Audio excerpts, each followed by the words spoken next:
Eccoci qua, gentili amici e amiche alla visione all'ascolto, soltanto un'anteprima, chiaramente dalla redazione di friulitv.net. Adesso lanciamo la sigla e poi parte il nostro audio video giornale, edizione giorno, la seconda edizione. Allora, mandiamo la sigla. Vuoi assaggiare una birra dove al suo interno scopri la specialità tipica friulana? Lumi Beer, il prodotto ricavato in 20 ettari di terreno coltivato orzodistico, biodiversità, performance ambientale. Lumi Beer nelle sue 5 versioni disponibili, 4 per consumo veloce e dissetante e la versione Magnum per intenditori. Lumi Beer si abbina a qualsiasi palato. Lumi Beer è un prodotto esclusivo Azienda Agricola Pancera, il buon seme, i buoni frutti.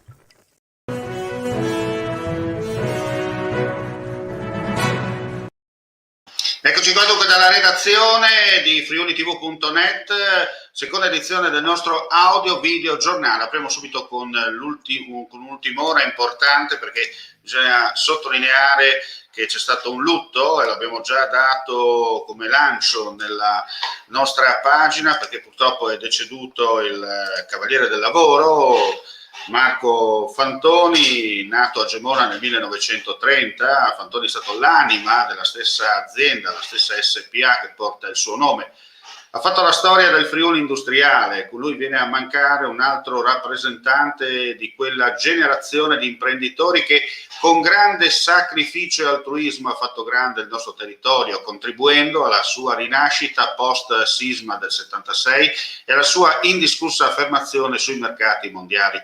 Partito da un'azienda artigianale familiare, Marco Fantoni è riuscito a creare un complesso industriale e di rilevanza internazionale, leader nella produzione di mobili per ufficio, pannelli, trucciolari e tanto altro ancora. Così si è espressa pochi minuti fa Anna Mareschi Danieli, presidente di Confindustria Udine, che ha ricordato la figura del Cavaliere del Lavoro Marco Fantoni, che è deceduto oggi all'età di 90 anni. E chiaramente condoglianze anche da parte nostra alla famiglia. E adesso un'altra ultimissima, importante, perché abbiamo delle novità in merito all'incendio che ieri sera ha interessato un capannone nella zona industriale di Verona. E allora andiamo alla notizia che ci è appena giunta. Sono in corso di ultimazione le operazioni di bonifica e messa in sicurezza del capannone di 700 metri quadri contenente legname andato a fuoco ieri sera a Verona. Sul posto stanno operando 20 vigili del fuoco con 7 mezzi giunti dal comando provinciale Scaligero e dai vari distaccamenti in zona.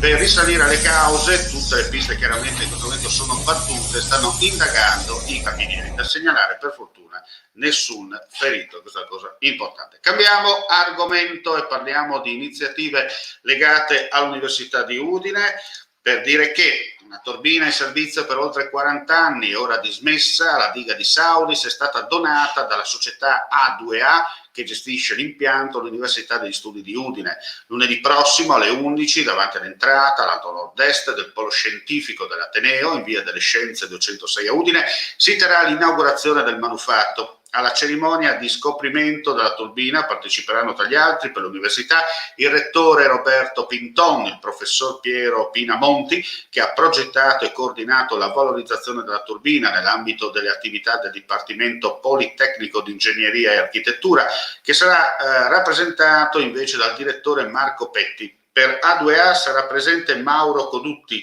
di Impianti Idroelettrici Friuli della società energetica.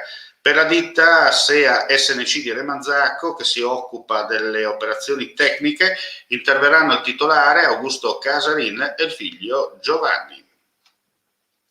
E con questa notizia chiudiamo qui questa veloce edizione del giorno. Appuntamento più tardi, vi ricordo che alle 17:30 saremo in diretta per una importante iniziativa legata al mondo vinicolo. Ci sarà la presentazione ufficiale di un prodotto molto importante, saremo in quel di Dolegnano, non vi aggiungo altro perché, ripeto, saremo in diretta alle 17:30 per presentare questo nuovo progetto. E dalla redazione di friulitv.net, in questo caso Friuli occidentale, questa mattina ho valicato il Rubicone, dunque mi sono riportato nella destra tagliamento e tutto. Aggiornamenti come sempre nel corso della mattinata su friulitv.net attraverso il nostro sito internet.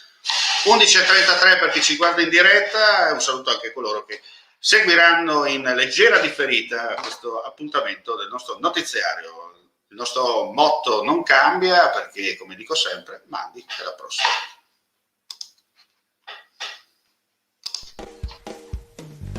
Ehi, dico a te, vuoi un apparecchio acustico a costo zero? Acustica Friulana, via Visinale 16, Muzzana del Turniano, Udine. Telefono 334 27 67 731. Test dell'udito direttamente a domicilio, semplice e veloce. Pagamenti su misura. Non aspettare di non sentire. Campagna di prevenzione dei problemi uditivi. Acustica Friulana. Test dell'udito direttamente a domicilio, semplice e veloce. Un'occasione da non perdere.